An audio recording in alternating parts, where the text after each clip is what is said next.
Yeah, I'm Lee Adcock. I'm the Sustainability Director for Genuit. What I'm going to talk to you today about is how we use EPDs in our business planning processes. So how that fits into our whole journey around sustainability. So that's the aim of the day. So if I don't do that, you can come and find me later and tell me. So in terms of who we are, just very quickly, Genuit is a group of companies, FTSE 250 listed, about 3,500 employees, 25 production sites, pretty much all in the UK, and a market-leading position on a lot of materials we sell into. And we'll talk about it a little bit more in a moment, but our guiding purpose is the statement, together we create sustainable living. So that's the thing to remember as we kind of move through some of these other slides. Again, just a little bit more about us. We're split into 3 different business units. Each of them primarily are centered around either climate adaptation or climate mitigation in terms of the solutions we're selling. And you can see some of the brands underneath. We talked about some of them a little earlier.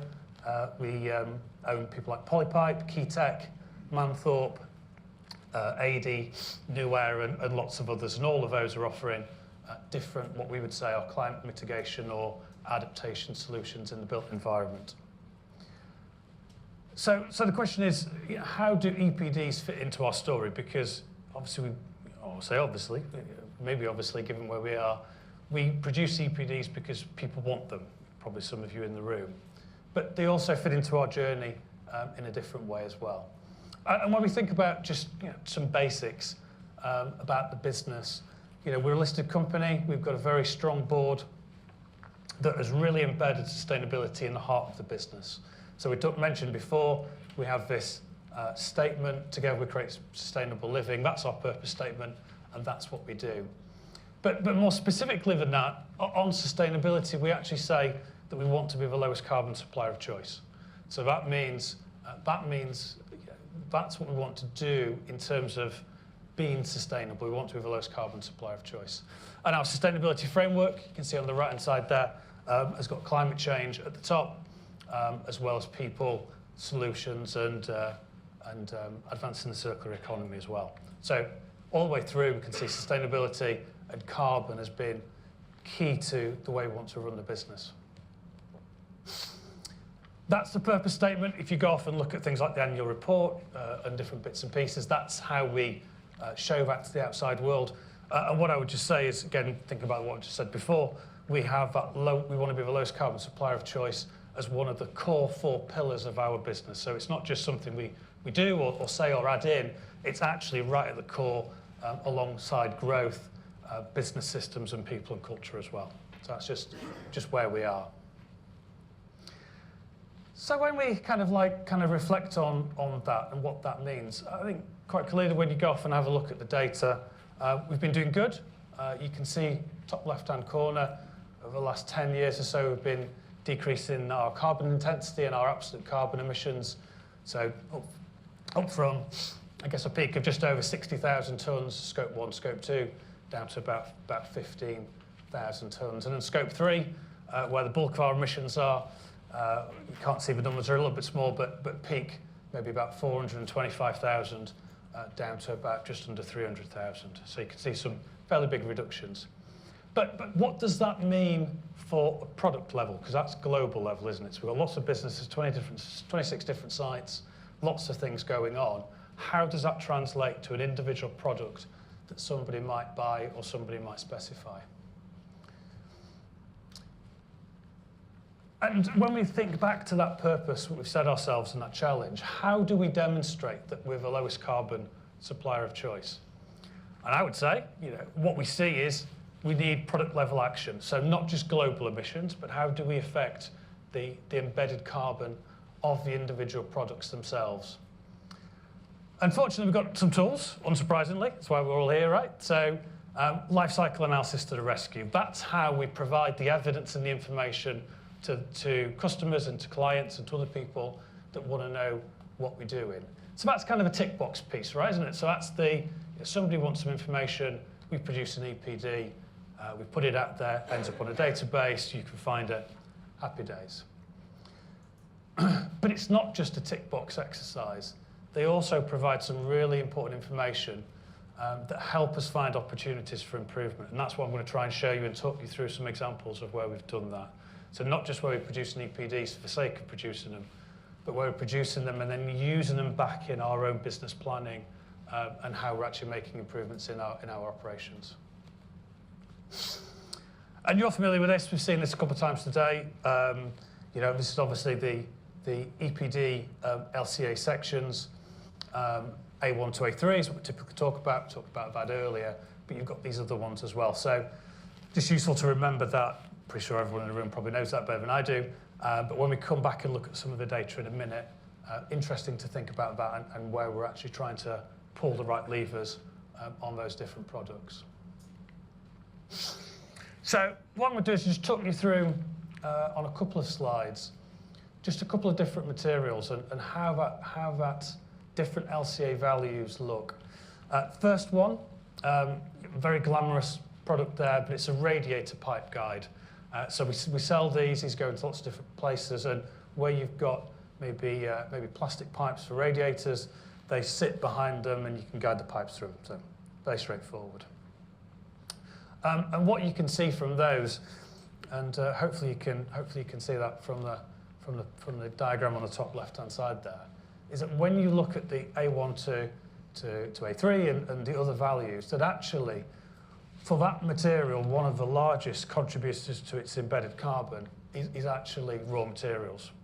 And unsurprisingly, you can actually see when you look at that, that's actually using virgin raw materials. So it's using virgin polymer, no recycled content at the moment.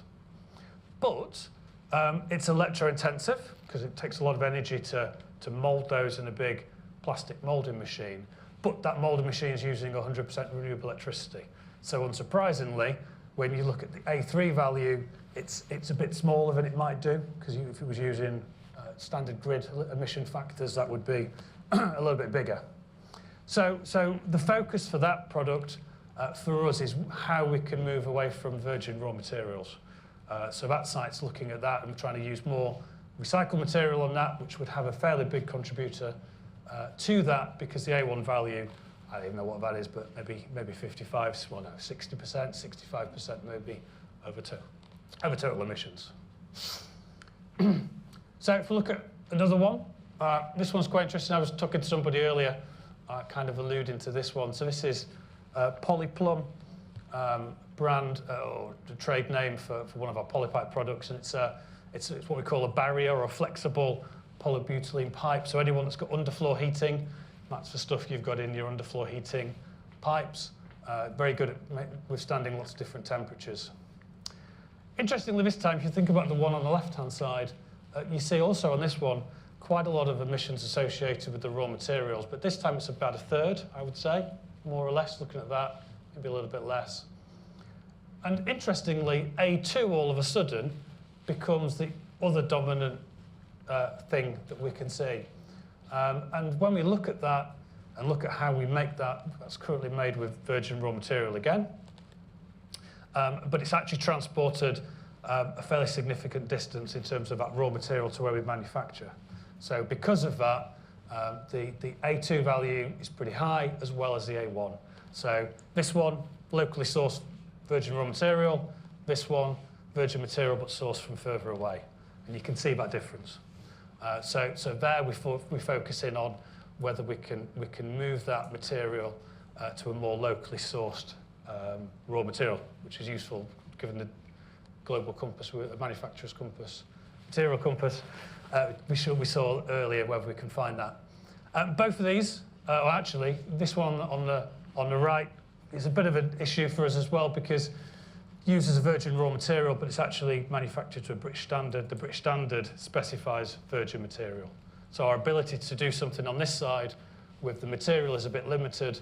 That one, I don't believe, is a British standard limiting factor, so potentially we can do a bit more in terms of switching. So there you can see how we're trying to use the data to help guide us into making the right decisions. Just a couple more. This is a product called Rigid Drain. So this is big land drain. Drive past any national highways projects up and down the motorways, you'll see this stuff been laid to manage the surface water drain off and run off from those big motorways. You can see this time, interestingly, it's recycled material, so 100% recycled material. But still, it forms one of the largest parts of the pie of the whole life carbon. So that's a bit of a challenge because it's already decarbonised raw material. Actually, interestingly, the site that does that also runs on 100% renewable electricity. So really, there's not much we can do on the raw material. There's not much we can do on the manufacture. But what you can see is the installation, when you go to install it, is quite significant. In fact, the installation emissions, about 11%, are larger than all of our manufacturing emissions. So even though we've done everything we can, there's still a fairly significant amount around installation. So what we need to do is look at how we can help people install it and lower that embedded carbon associated with the installation. So this is it's a different one, different than the other materials where it's all in our domain. Now it's about how we can influence that installation and not just how we make the material. And then just as a comparison, so you notice the one on the left, it's rigid drain, 450 to 650 millimetres. The one on the right is actually bigger, up to just short of a metre. And when you compare them, it's interesting. I think we were talking earlier about how you make things and how that affects embedded carbon. You can see with those larger diameter, it's actually the manufacturing emissions go up fairly significantly. So you need a lot more energy to make bigger pipes. So I'm sure hopefully none of our salespeople are in here because I get shot later. But from a life cycle perspective, you might consider, if you can use a 660 diameter pipe rather than a 750, you probably get a fairly decent reduction in embedded carbon if you just make that small change, if that's possible. And again, installation emissions are fairly significant. So, whatever we can do to help installers minimise that, then there's probably some genuine savings there. And then the last couple to look at, so these are HDPE, so high-density polyethylene soil pipes and waste pipes, so kind of things you see on the back of bathrooms, toilets and whatnot, so they're taking sewage and dirty water away. And again, these are made with 100% a large portion recycled materials. And you can see, again, that one of the largest portions of carbon is coming from that raw material supply. But this time, interestingly, I would say that the transport emissions and then the manufacturing are about the same. So clearly, we're moving material around quite a little bit more than some of the other sites, and we've got a bit more manufacturing emissions there.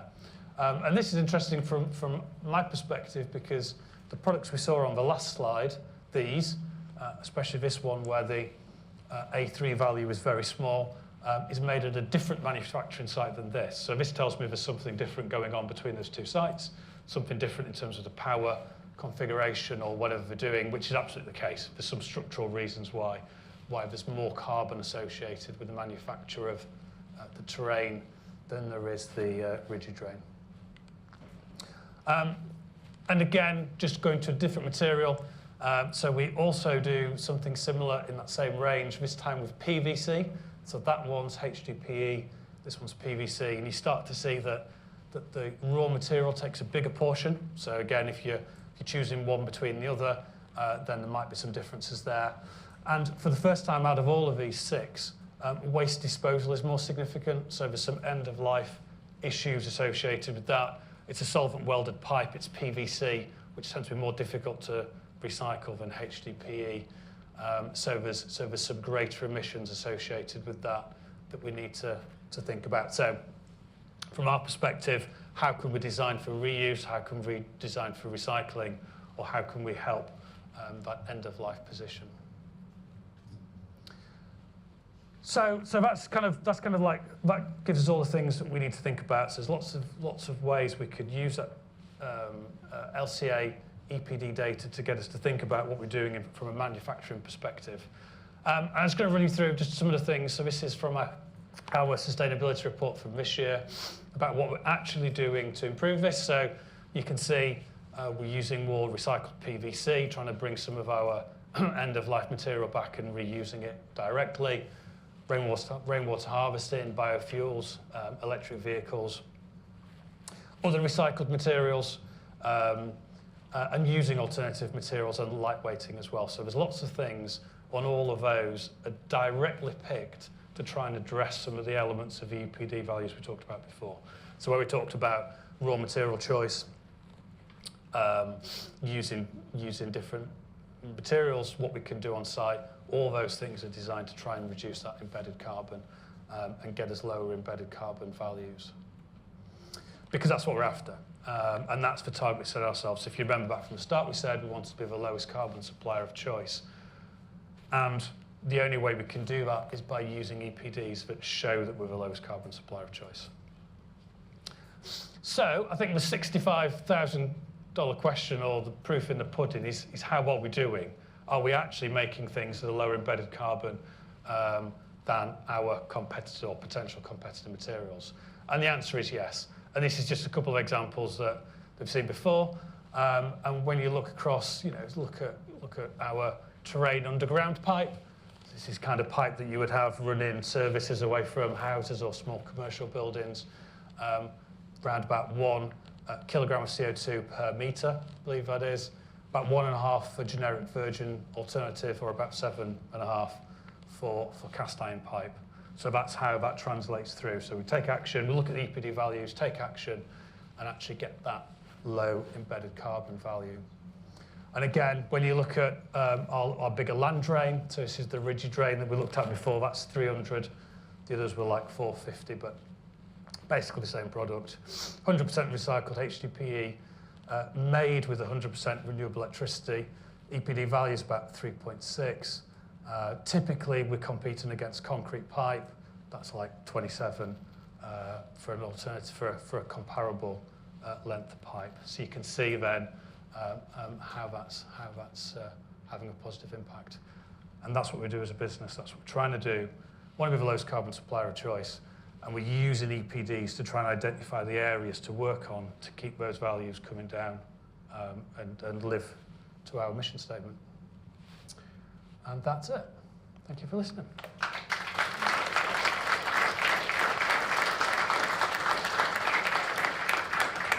Thanks, Lee. Questions? I'm going to start with one because I have one.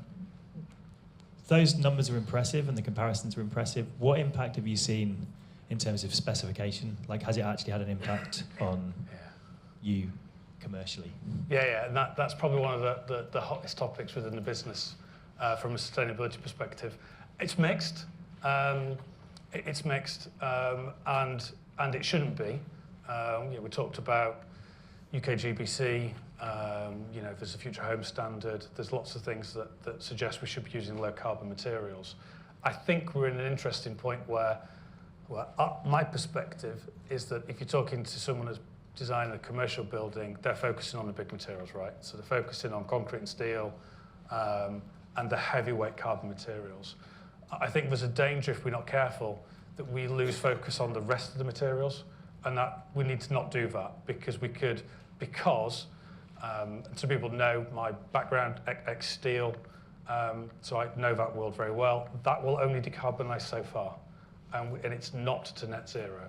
So you will not buy net zero steel in the next couple of decades, because it's physically impossible. You need carbon, you need things to drive that process. So you've got to look at decarbonising the rest of the materials.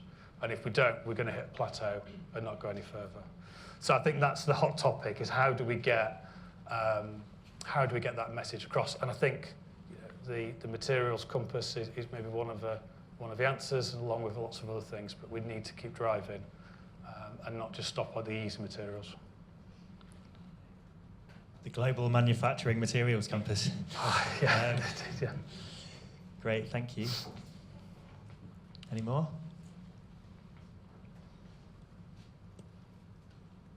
Hi there, my name's Kira Kenny from Lendlease. Now, most companies that have a science-based target will have interim targets for their organization. Given the granular information that you're getting from your EPDs, are you setting targets per product over time as well as doing an organization-wide one? No, in simple terms. But it is an interesting point. So we've got science-based targets. We've got a 30% reduction target, scope 1 and 2. We've got an engagement target for scope 3. I think, and part of the presentation is genuine actually. And I think genuinely the board helped by setting that mantra that we want to be the lowest carbon supplier of choice, because there is the danger that there's a disconnect between a product and your global emissions. So we're a large manufacturer, we've got lots of sites. We could achieve the targets, if I'm honest, in a handful of sites and ignore the rest. And we wouldn't have decarbonised products. We would have a decarbonised business, but not necessarily products that people need.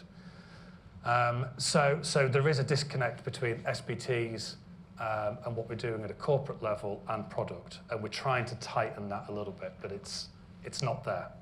But it's an obvious next iteration, I think.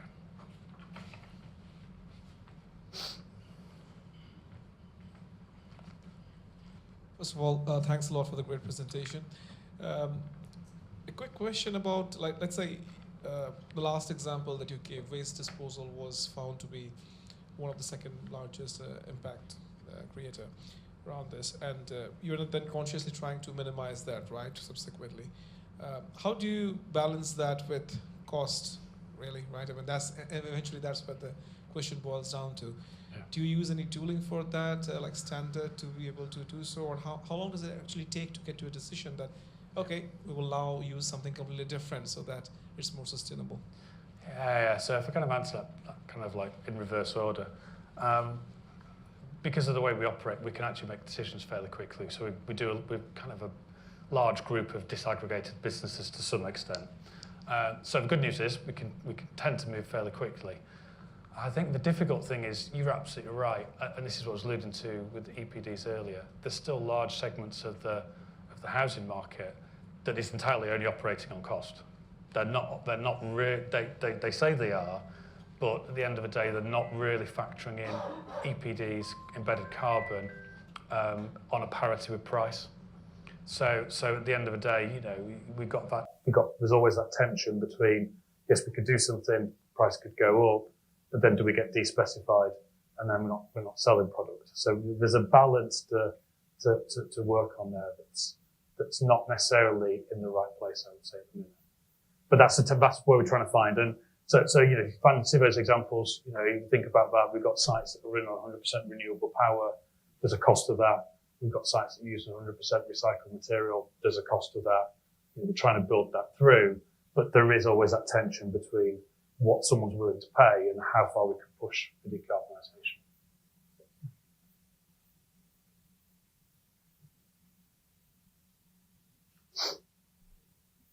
Thank you. The figures you had up were all, excuse me, factoring in the upfront carbon. Do you also look at the end of life circularity and impacts there as well? Yeah, we do.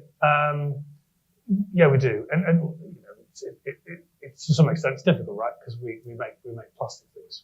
You know, so that's a challenge for us. So we do have a lot of consideration for how we design for reuse or for recycling. And we use a lot of recycled content ourselves, so we use about 50% of the recycled content. Our sustainability manager, I think his favourite quote from a year or so ago was, I think we use more recycled plastic than Wales collects annually. So that's just a number for you for what Polypipe's doing in terms of using recycled materials. But yeah, it's always you know, that you have to think about that as well. You can't, and I would say, you know, I think there is an issue broadly that we have waxed and waned. If you go back 2 or 3 years, focus on for the plastic sector, polymer sector was on circularity. That was kind of the main hot topic that everyone wants to talk about. Now it's carbon, and it is difficult in the longer term planning cycle when we do slip in and out, you know, of these different hot topics. What we're trying to do going forward is bring them together. So how can we bring circularity thinking and decarbonisation together in a way that they're not conflicting? Because there are examples where they do conflict. And if anyone's interested, I can talk later. But using recycled materials, despite what that says, doesn't always have the obvious decarbonisation output you'd expect. So there is some conflict with some materials.